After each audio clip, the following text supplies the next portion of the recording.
సదాశివపేట పట్టణంలోని తహసీల్దార్ కార్యాలయం ముందు సిపిఐ ఆధ్వర్యంలో పూరి గుడిసెలకు పట్టాలు మంజూరు చేయాలని డిమాండ్ చేస్తూ ధర్నా నిర్వహించారు. పట్టణంలోని సర్వే నెంబర్ 260లోని మగ్దుమ్ నగర్ కాలనీలో గత 8 సంవత్సరాలుగా నివసిస్తున్న పేదలకు పొజిషన్ పట్టాలు ఇవ్వాలని ఆందోళన చేపట్టారు. ధర్నా అనంతరం తహసీల్దార్కు వినతి పత్రం సమర్పించారు.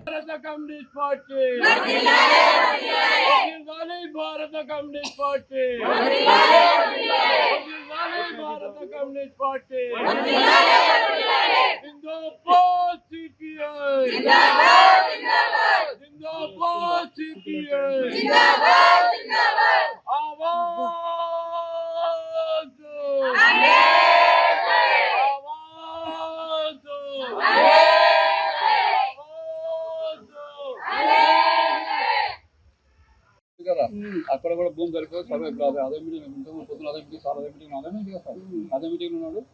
అయితే ఉండే వాళ్ళు కరెక్ట్ చూసుకున్నాడు. ఇంకొకరికి వచ్చిన వాటికి అంతా ఎవరైనా పేదలకు మాత్రం ఇస్తారు అన్నమాట. అంతే ఇక ఏం చెప్పినా సార్ చెప్పినా అంతే ఉంటారు.